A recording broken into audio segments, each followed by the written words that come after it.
go. I feel like I'm a bit in my own head now after that, trying to sort of psychoanalyze myself and work out what personality type I am. So hopefully it's not totally thrown off my Did presenting style by making me did second guess did you myself. recognize other friends and colleagues in what I was saying?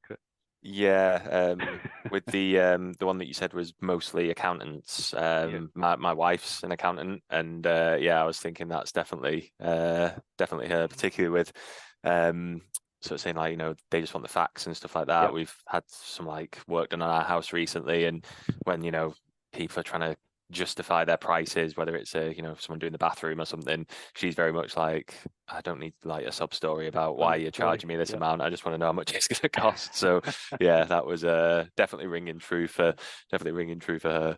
Very good. Good. But yeah, I think a lot of what you were going through there sort of ties into so the point of maybe on this session is the fact that it's going to tie into to what I'm going Yep. to go through now. And yeah, something that sort of GoProposal in a nutshell before I get into it is it's all about making sure that accountants ultimately charge for the work that they're doing, and that accountants clients see the value in what they're doing.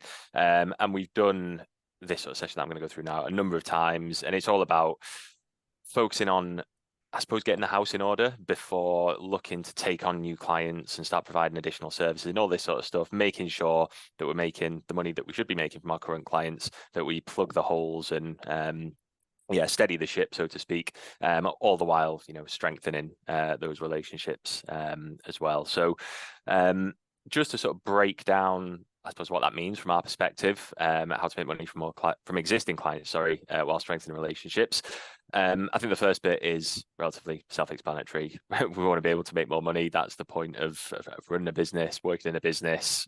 It's not going to work if we're not ultimately making money. So as I say, it's about plugging those gaps and maximizing what we've got from our existing clients, as I say, as a starting point. So it's all well and good taking on new clients, and that seems to be when people think about making more money, the sort of first thing they think of is, oh, I need more clients then. I think, as you were saying before, Gordon, you've got that sort of lifetime customer value, number of customers you've got, and the monthly fees that you're charging them. And yeah, it's easy to look at just one side of that and the number of customers you've got. But let's look at what we're actually charging those customers. Is there more we can be doing for them? Are we charging them the right amount in the first place? And maximizing that first and foremost. But I think the key thing is we want to strengthen the relationship while we do that. The solution isn't just to say, well, okay, we've got 50 clients, let's just double LFEs and hope for the best and see what happens with no context behind that. That's not what we want to do. We don't want to be sort of ruffling any feathers or just, seeing what we can get away with, so to speak. We want to do it from a sensible standpoint, so it makes sense for us as the accountant and for the client as well. And the way that we've always done that within GoProposal is through what we call having a delegated sales system, which is a very sort of fancy phrase that is just a nice sort of spin for us to put on things.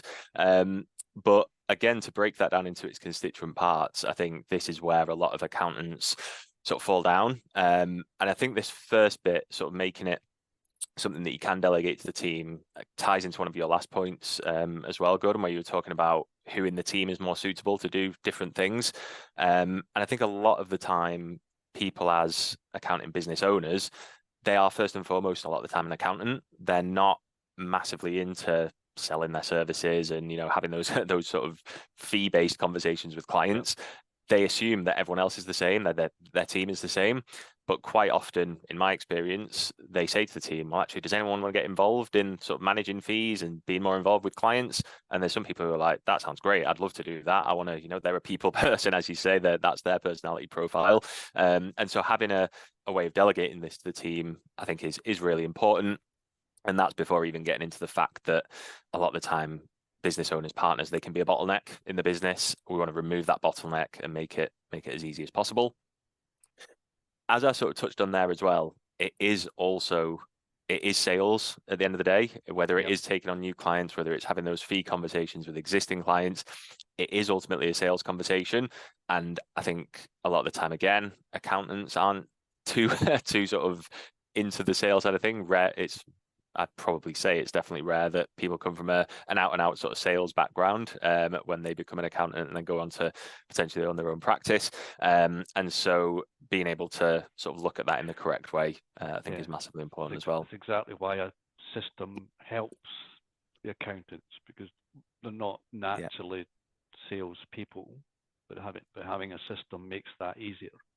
100%, 100%. And I think that sort of ties into the two previous bits, as you say, Gordon, that having that system to follow makes it much easier for people to sort of get their head around. And it also makes it much easier to delegate it, because if you've got a system in place that anyone can access and use and follow, a process they can follow, the team can do it, new starters can do it, everyone's doing it the same. We've got that consistency. And again, one of the things that we're big on at GoProposal is pricing profitably, but pricing consistently, making sure that we've got that consistency in place as well. Yeah. And ultimately, as I say, the problem that we're trying to solve, or that we've always been trying to solve for accountants at GoProposal, is that making sure they're always charging for the work that's being done. And to sort of visualize that, the issue we often see when we start working with accountants and start working with practices is this issue here, in that with all of their clients, they're ultimately just not charging enough for the amount of work that they're doing. And that could just simply be they're undercharging, or it could be that things got off on the right foot at the start of the relationship, but the scope has increased. That scope creep is just edging up all the time. And it can get to the point where, you take on a new client, happy, profitable, everything's working well, but 3 years down the line, you look at it and think, well, actually, their business has doubled, and we're doing 3 more services for them, and we're just ultimately not charging for it. Yeah. So that can be out of line from the start, or it can get worse over time. But this is it's something we see with, not saying every single accountancy firm starts off in this way, because that's not true, but it's a hugely common thing that we see with the thousands of practices that we've worked with. And on top of that, a lot of the time, practices are ultimately exposing themselves to a lot more risk as well, which I think is an angle that people are more aware of over the last couple of years. There seems to be a lot more talk around sort of compliance and AML and all this sort of fun stuff that everyone absolutely loves, engagement letters and what have you. It does seem to be something people are tackling a lot more now.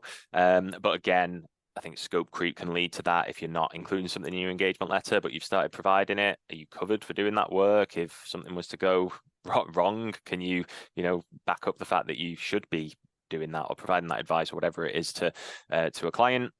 Are you following the AML procedures? They've got a new director. Are you doing the ID checks? All this sort of stuff. It's something that people can quite often leave themselves exposed to. It's so easy when a client comes in and asks. You've already got the relationship. You thought you dealt with the pricing question, which you weren't comfortable with dealing with, and then they come in and ask you to do something else. What, can you just do this or just do that? And the scope just creeps up, as you say. I see it so often.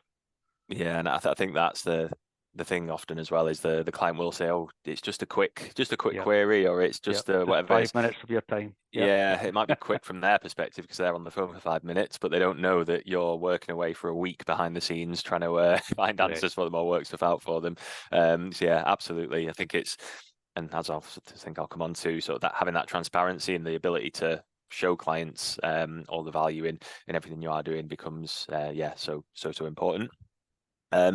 But this sort of issue that we see here with the scope creep, the added risk, undercharging, whatever it might be, it ultimately comes down to one of a few different reasons. Or it could be a combination of all of these reasons.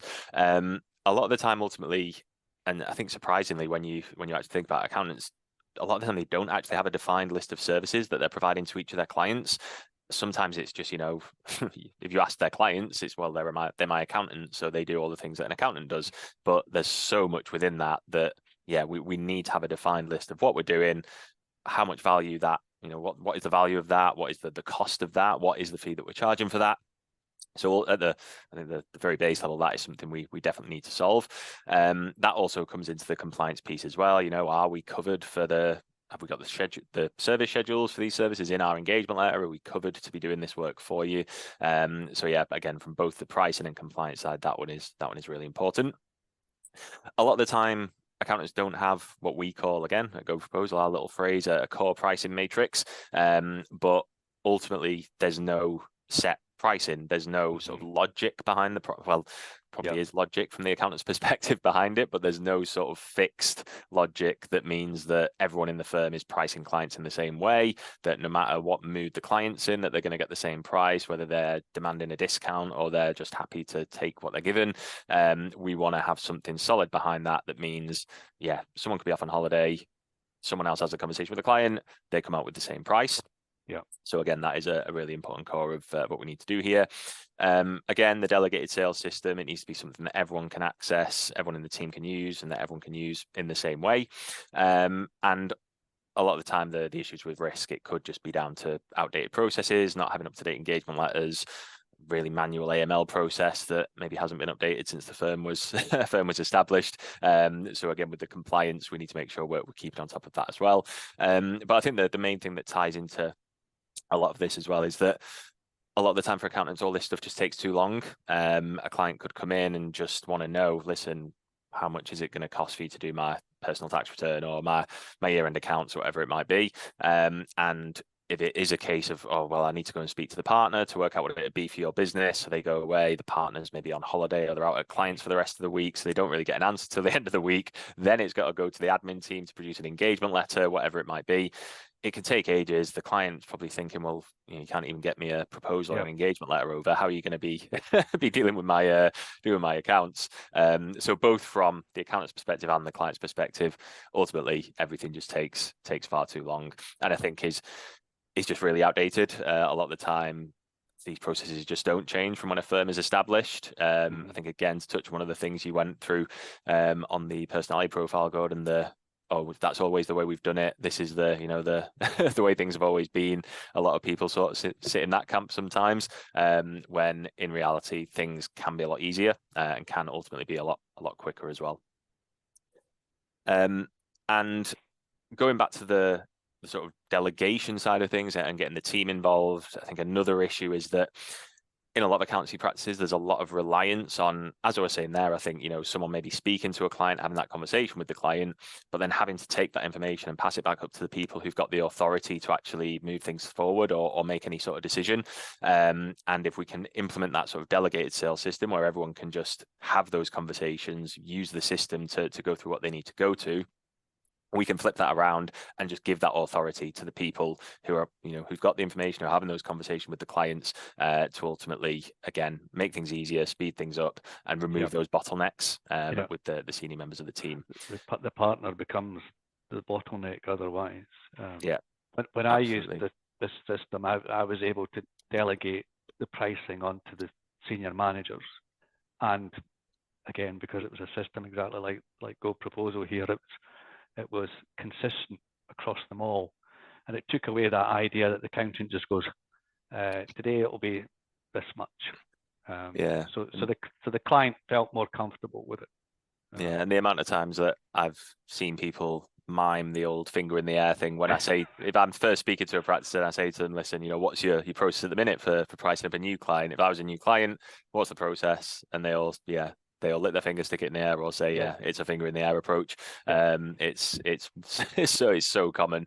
It's I think a lot of the time it's people view it as, I can't just let my team make up their own prices. I can't possibly give them that sort of decision to make. But as you say, if there's a system in place for them to do that, it's not everyone licking their finger and sticking it in the air. It's everyone just following the script, so to speak, and doing the same thing. Good.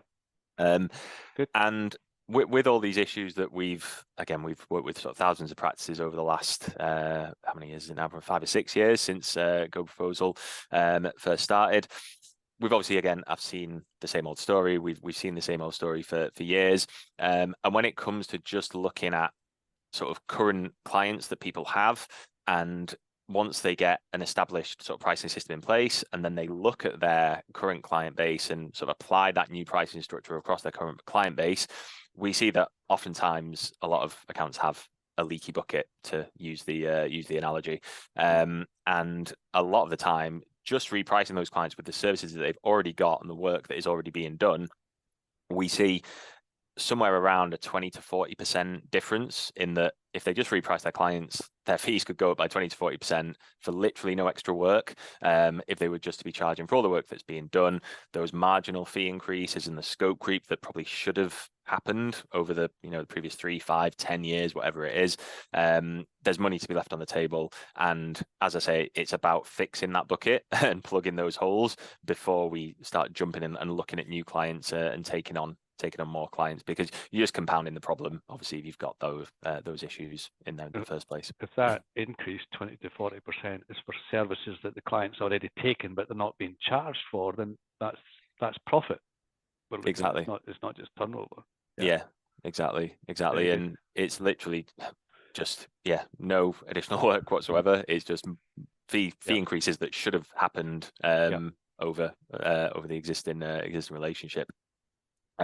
So going back to this, ultimately what GoProposal is all about and what we want to help people achieve is to go from the massively skewed high risk, high scope, low price to making sure that we're always charging for the work that we're doing, and that we sort of minimize that risk right down on top of that as well. So unfortunately, I don't think there's any system or software that can totally remove risk when it comes to dealing with clients and accountancy, unfortunately, but we can reduce that risk as much as possible. And then once we get to this point where we are charging for all the work we're doing, that's when we can start looking at taking on new clients, increasing services with our existing clients, upselling services to existing clients, and making sure that, again, we're charging for all of that additional work that we're doing as well. So as I say, we want to go from this point to the point where we can pass that authority down to the team and have them doing this for us, remove ourselves as the bottleneck, remove the partners, the owners, whoever it is, as the bottleneck, and make things hopefully a lot easier for everyone, and free up people as also to be doing probably what they're best at and what they want to be doing. And ultimately, partners don't want to be sat working out fees for new clients and booking in meetings with their old legacy clients to double their fees, because that's not not a massive amount of fun. So we want to free up everyone's time so that people can spend it where it's best suited. Yeah, just counting the money. Yeah, exactly. On holiday on a beach somewhere, counting the money. And it's as I say, it's all about having that delegated sales system in place to be able to do that. And I think, as I mentioned sort of briefly at the start, this is something that we've done with loads of people on a sort of just an individual basis. When people sign up to a free trial of GoProposal, or when they approach us saying we need to sort out our pricing problem, we know we're undercharging, we know we've got an issue. This is sort of the same old story that we've seen time and time again.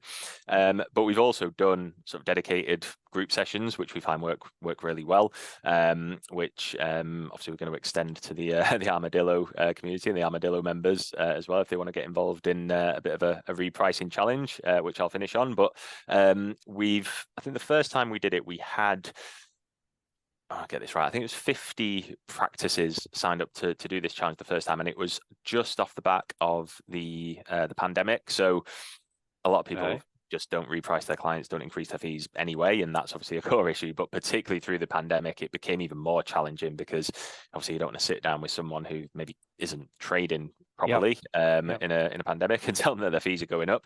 But off the back of that, the issue had been compounded for accountancy practices, because they're already doing it anyway. They'd probably be doing all these furlough payments and what have you, and not even charging for that, which was additional work. The accountant's scope of work went up, but they weren't having the conversation with the client about fees because it was a challenging time for the client. So the nature of the accountant was that they didn't want to broach that subject. Yeah, and it's, as I say, it was a challenge that they already had with underpricing before the pandemic. It became even worse. We came out the back of that, and it was a case of saying, right, you've definitely all been doing far too much work over the last couple of years, and on top of what you've already been doing, it's only going to get worse. We want to try and help you solve this. 50 practices signed up, and over the course of, it was just a month-long challenge to get their pricing in order, identify clients that really needed repricing, who were undercharging massively, and then to have a conversation with them, have a meeting with them, reprice them, and get them signed up on a new fee. And those 50 practices over that 30 days collectively increased their annual revenues by 500k, just on the conversations that they'd had in that month. And off the back of that, loads of people saw that it worked really well and wanted to get involved. We did it again with another 50 practices. And we also thought maybe it was just a fluke. Maybe we just had really keen people who really wanted to reprice their clients. But the same thing happened again. It was around 500K of annual revenue across those 50 practices 2 times in a row. And since then, we've done it a number of times. And as you can see here is the example on the screen. A lot of the time, it's that sort of why did I wait? You know, it's money that's been left on the table every month, every year. It's not going anywhere unless you actively have that conversation with the client, get the pricing right, and get things in order. So yeah, the 100 practices that we did it with there, the practices we've done it with since, just the people that seek out GoProposal or start using GoProposal, we see the similar stories sort of time and time again, and it can just be, I think you see one there that's about to get covered up, that when someone started their own practice, they were charging less than 100 quid a month. Now the most common fee is over £1,000 a month using GoProposal, because they undervalued themselves. They wanted to just be cheap, get the clients through the door. Obviously, it's not sustainable. And getting the house in order, getting a pricing system in place, that is now over £1,000 a month being the standard fee. So so it's really nice to sort of be able to take people on that journey and do that for people. And ultimately, this is what, as I say, GoProposal is all about, making sure that people are not ripping clients off, but just charging for the work that ultimately they're doing. And I think getting the right value, which actually increases the respect between yourself and the client. When if both sides believe that they're getting good value and they're being respected, then that builds for a stronger relationship. If one side 100%. Always feels like the other's taking advantage of them, that's not a good relationship to have. 100%. And I think a lot of 99.9% of accountants, they want to be doing good, meaningful work with their clients.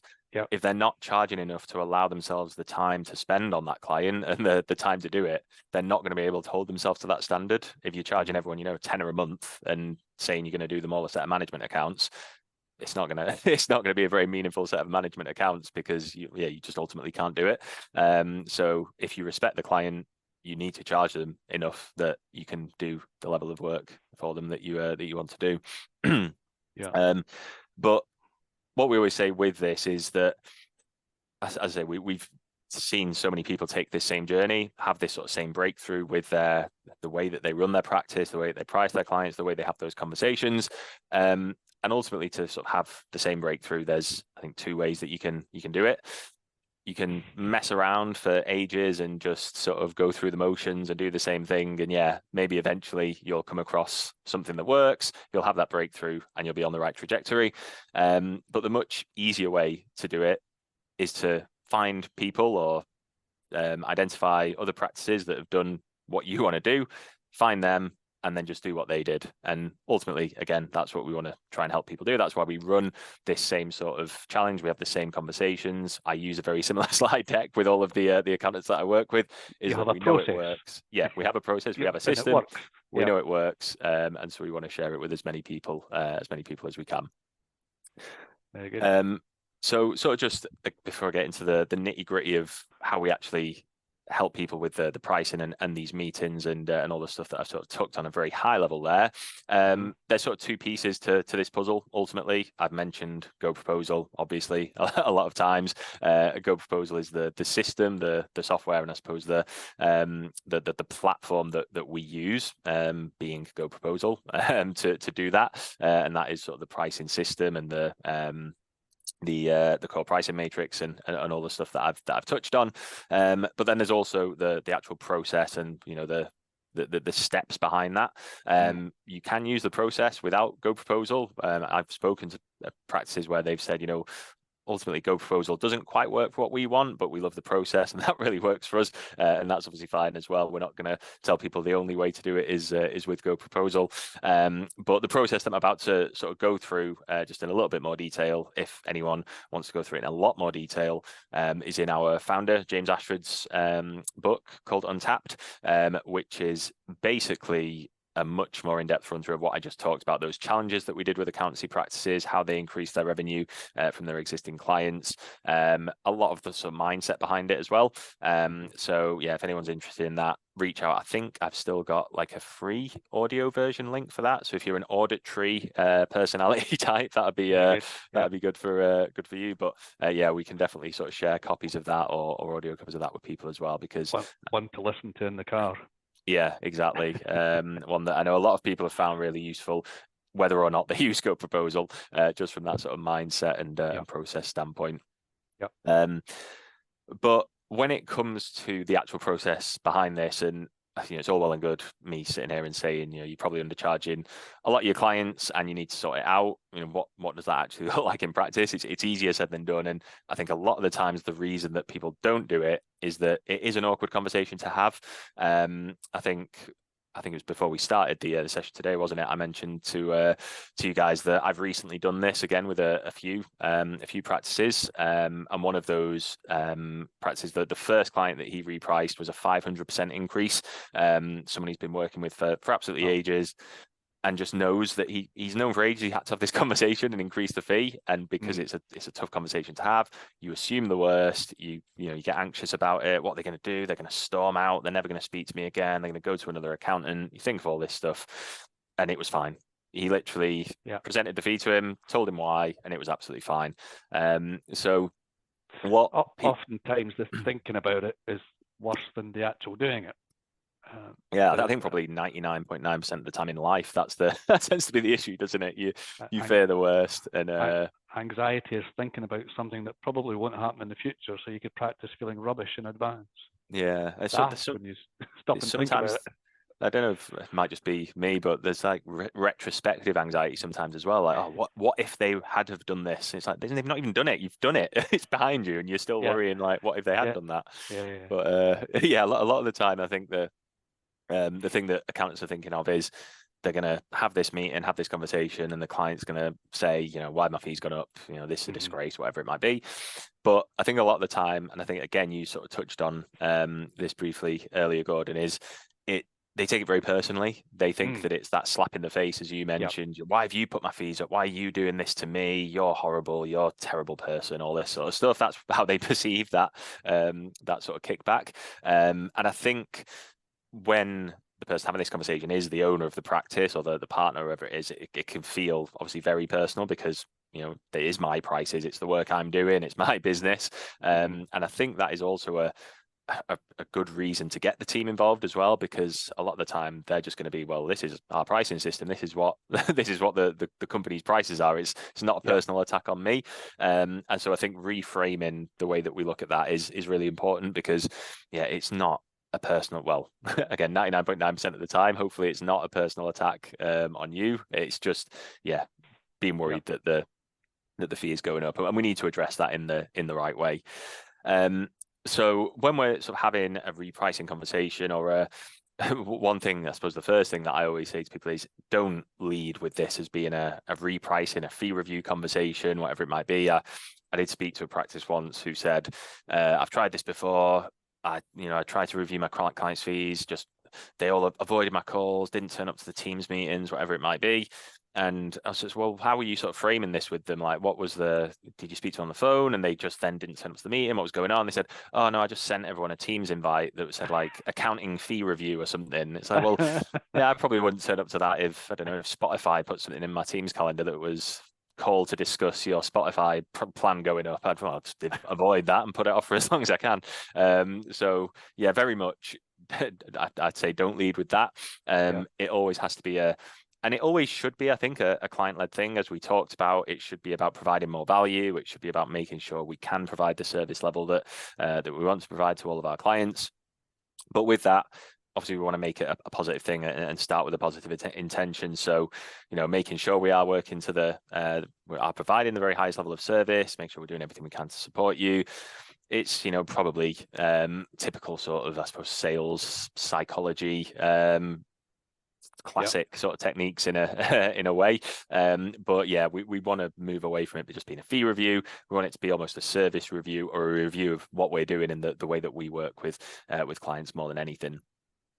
And I think along with that, it's important to frame it in the in that way as well. So, firstly, asking what's working well in not just in what we're providing, but in the client's business. So what's working well for them. It might be a good while since you've not got this regular cadence. It might actually be a while since you last spoke to them. So if it's you just do your year-end accounts for them and you've not actually spoken to them through the year, what's been working well this year? What frustrations do you have? Again, potentially with what we've been doing for you, but just ultimately it could be actually, I'm doing all my own bookkeeping at the weekends at the minute. I've not got time to do it elsewhere.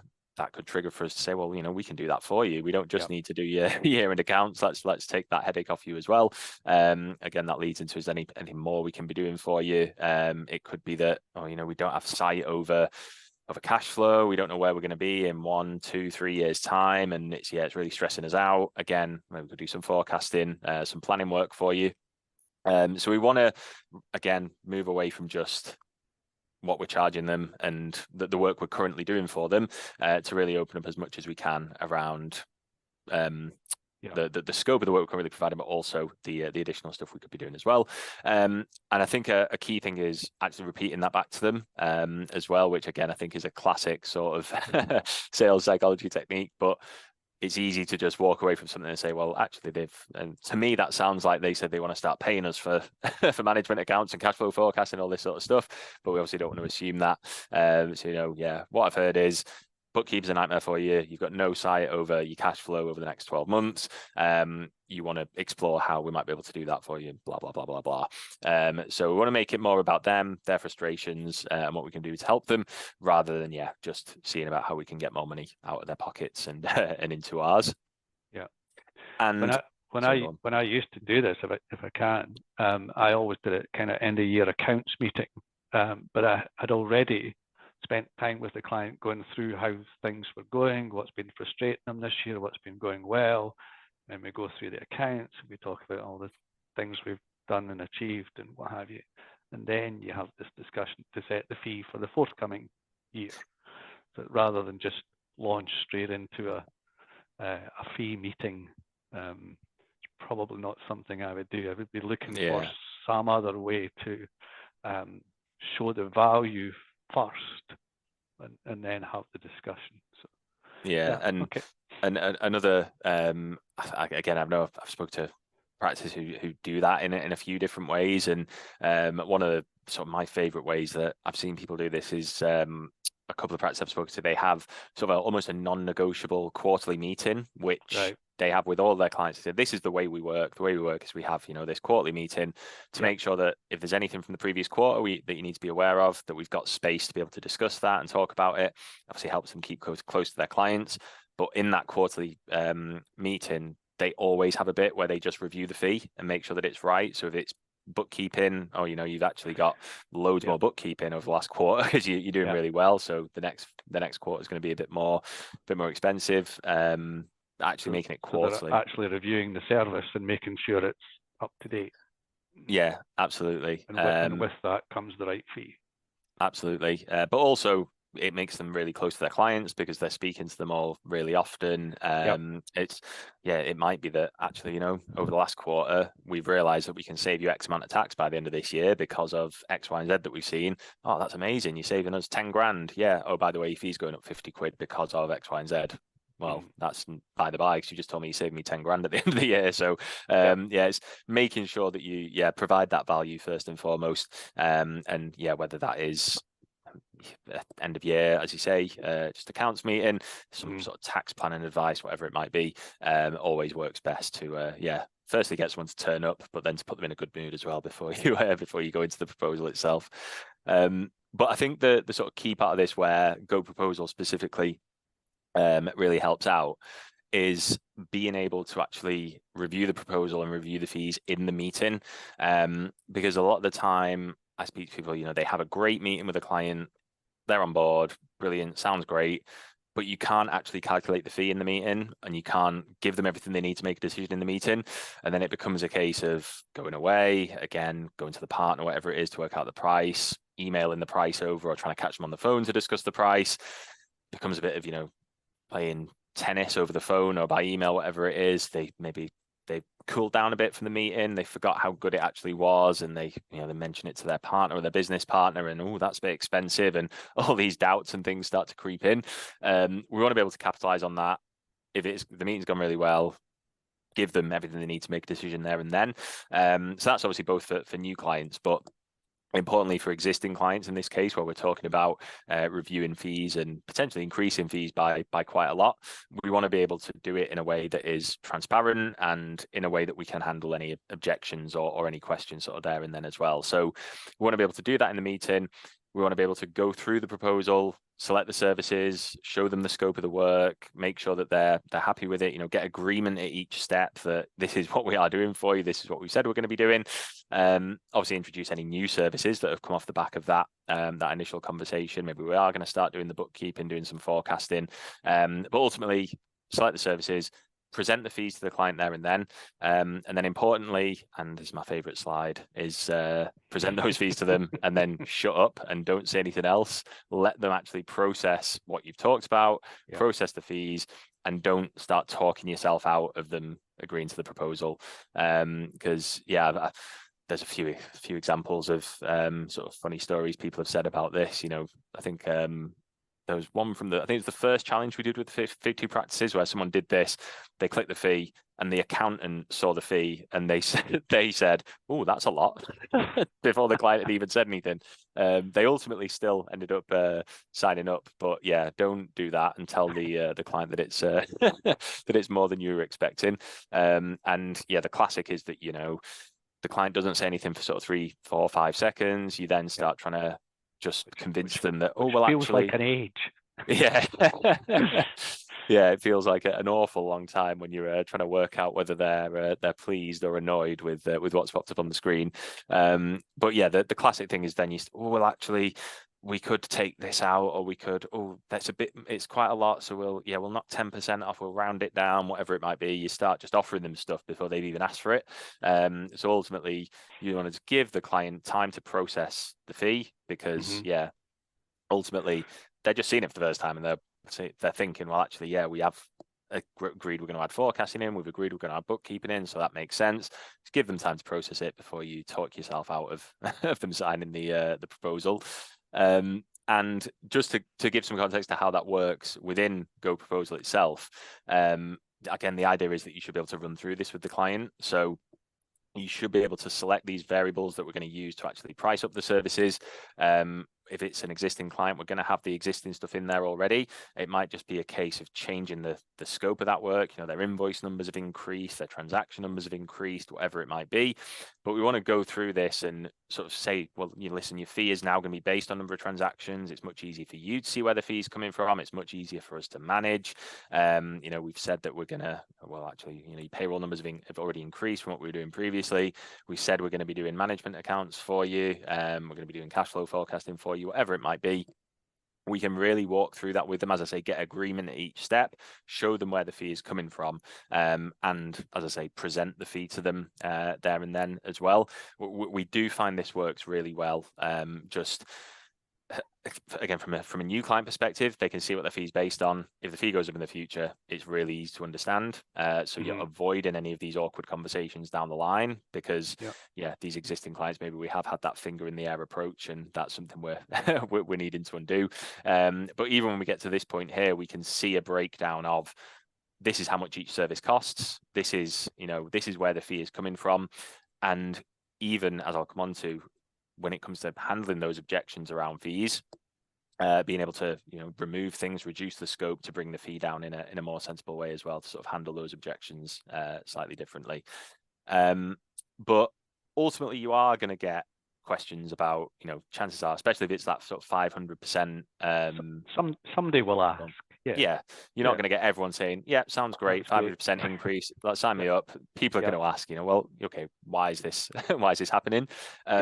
And I think the one thing I always say is that as long as there's an honest answer to the reason why the fee is going up, and if we're doing it this way, there should always be a real reason behind it. Honesty and transparency is always the best way to go. If we aren't just whacking on 5 times increase for the sake of it, because we want to make more money, just tell them why, because it's perfectly valid, and that is ultimately the reason why we're doing it. I think a lot of the time it is going to be a combination of factors. And again, being able to break that down is really important. But for those legacy clients, chances are, hold our hands up, we should have been reviewing your fees on at least an annual basis. We haven't been doing it. Basically, you've been getting stuff for free for the past 5-10 years, whatever it might be. And yeah, we're going to do it more regularly. It's our fault. Hold our hands up. And I think that disarms it a lot of the time as well. Right. It's not like you're blaming them for anything. It's just, yeah, our bad. We need to be doing better. And yeah, we're going to be doing it more regularly moving forwards. A lot of the time that scope creep thing is an issue as well. So the service level has increased. It could be, well, actually, you know, when we first discussed working with you, we just talked about year-end accounts. We're actually now doing management accounts for you and X, Y, and Z. And again, that's relatively straightforward to explain. So yeah, service levels increased. There's additional services. Maybe just their business has grown, their revenues increased. Maybe they've got more transactions. If you're doing the bookkeeping, just more emails and more queries, more responsibility. If you know, for 10x their revenue in the 5 years or something like that, there's a lot more work for us to be doing. So yeah, maybe revenues increased or other variables have increased. Complexity and regulatory requirements might have increased for certain services. I've been using MTD as an upcoming example for about 3 years now, it feels like. But if and when that actually does come in, a good example there where, you know, things are going to be changing. There's going to be more work. We need to be able to explain that as well.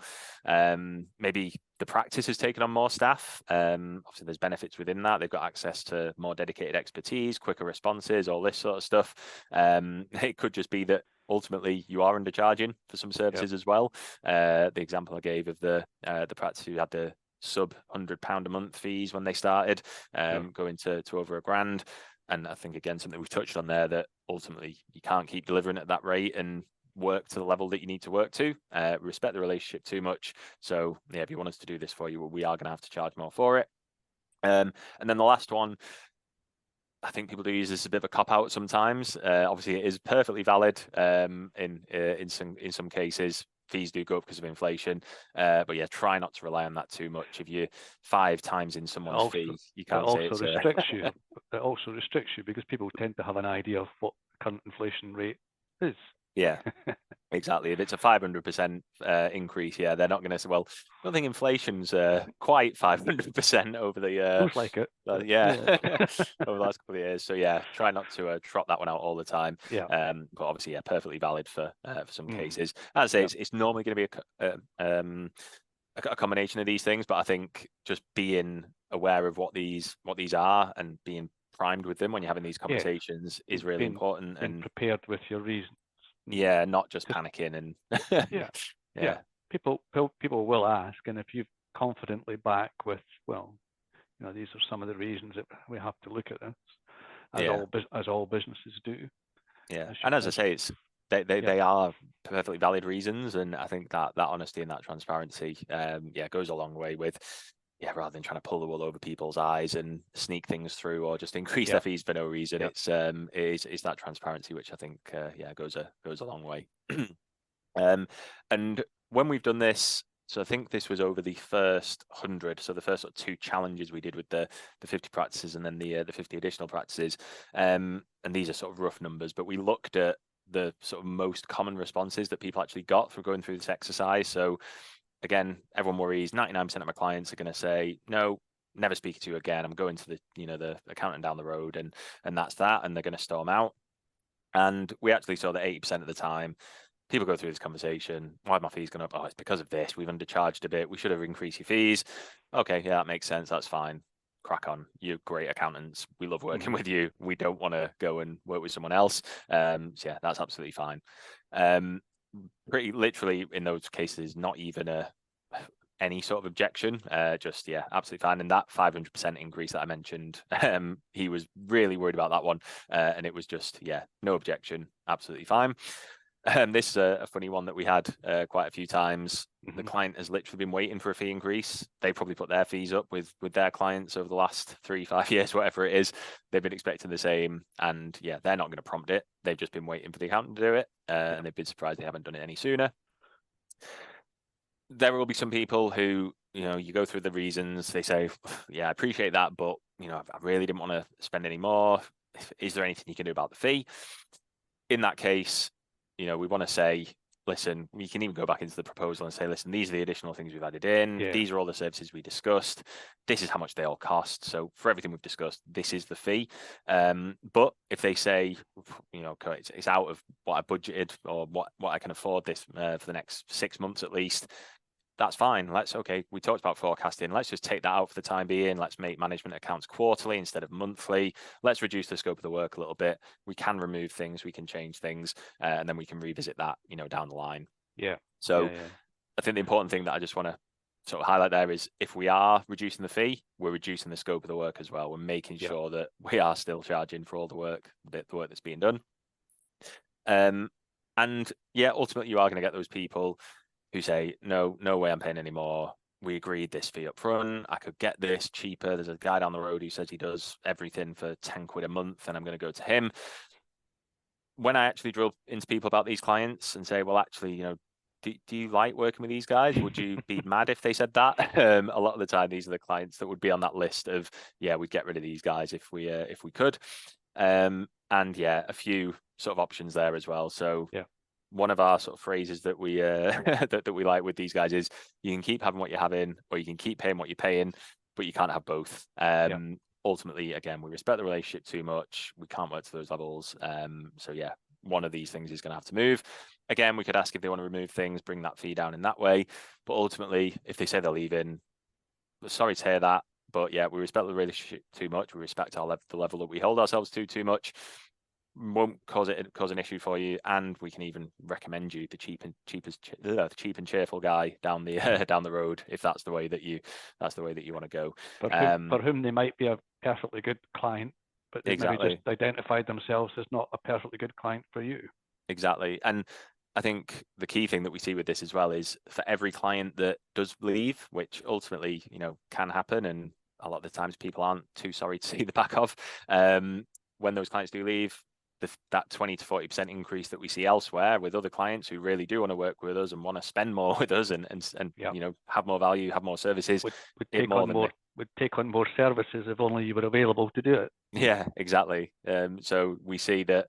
I can't remember the numbers for. There was another sort of big client, big accountant that we worked with recently, and they had went through this exercise and they lost. It was something like they lost 30% of their clients, but their revenue went up by 40%. Something similar to that. Like they lost clients, but they were making more money, and that's what we see relatively often with this. And then just to round up, obviously, this whole sort of this whole meeting or this whole sort of scenario, we want to end on the positive intention. The reason we're doing this is because we want to work to the highest possible levels. We want to provide you with the highest levels of service. We want to do this more often as well. We want to set that ongoing expectation with the client. So whether it's those quarterly meetings that I mentioned that I know works really well for people, setting that out for the future as well. So, we're going to be doing this on an annual basis. We're going to be doing this on a quarterly basis, whatever it might be. Set that expectation, and then it never has to really be an awkward conversation again, because the client knows what their fee is based on. They know that this conversation is going to happen every quarter, every year, whatever it might be, and they know that ultimately they're going to get something out of it as well. If it's going to be something they need to be aware of from the previous quarter, the previous year, if it is going to be a tax planning meeting, whatever it might be, they know what they're going to get out of it as well. So they see it as a fair exchange. Exactly. Yeah, it's not just here's Chris coming to put my fees up by 3% every year because he trots out his old inflation line. It is, it's my meeting with Chris where he's going to tell me about all the great things that we're going to be doing over the next year, whatever it might be. But yeah, just really quick recap, because I'm always aware that I sort of fly through a load of stuff there. But the old leaky bucket, we want to plug the bucket, plug the holes in people's businesses, make sure that they're charging for all of the work that they're doing, and get that pricing structure in place so that everyone is charging for all of the work that they're doing.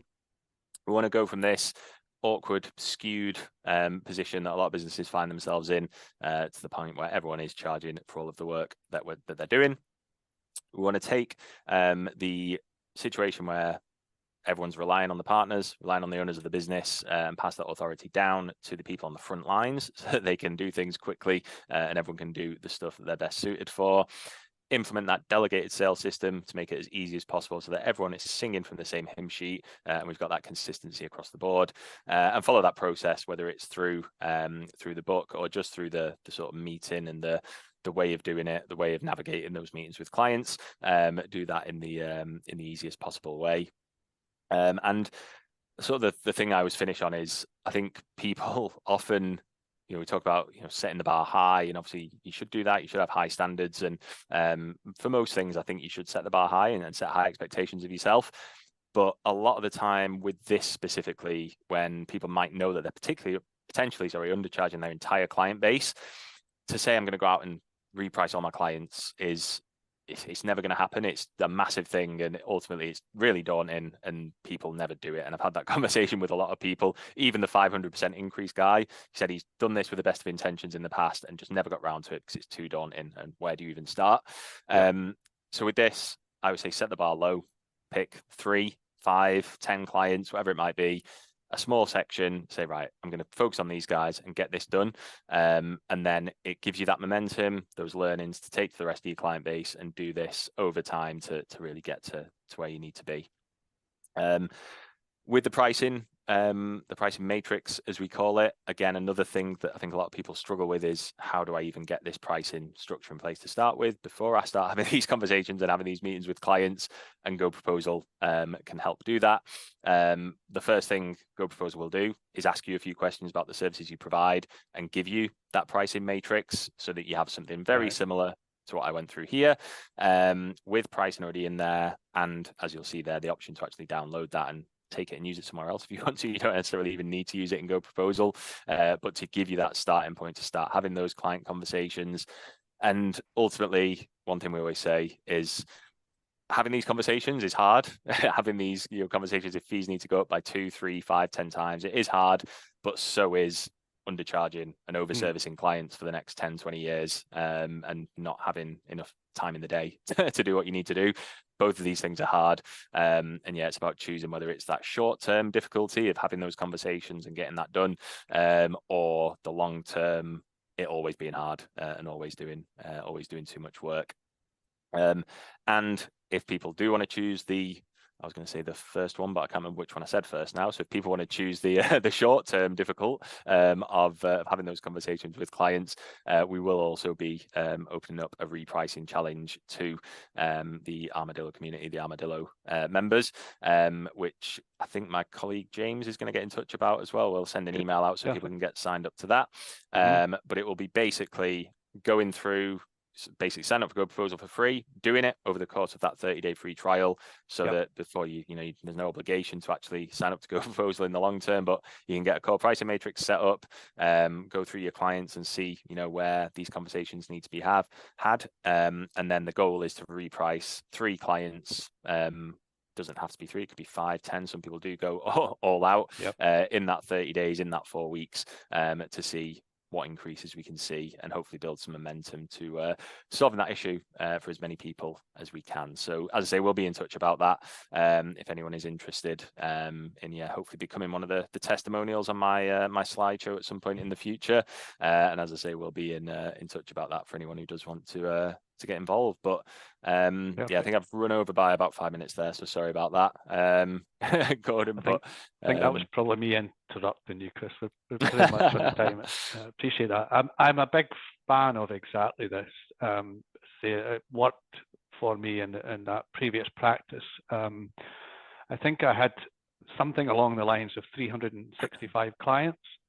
It was kind of pointed out to me that if a partner's got 365 clients and the clients have one urgency a year, one emergency, one panic a year, then you've got one a day, and that's no days off. So I knew I couldn't look at bringing on more clients, certainly not in the current pricing. And I found the tool to do that it was before the time of GoProposal, but GoProposal was just improved on what that tool did for me. And we just set menu prices, sat down with all the clients, and we did it at the annual meeting at the time. And I was able to delegate that to others so that we were doing it consistently. And of course, again, the beauty with it, you've got it set up in advance. You can have a quick look in advance so that when it comes out the figure at the end, you don't go, oh, That's a bit hard. You already know what's coming to a large extent anyway, unless the client's asking for additional services.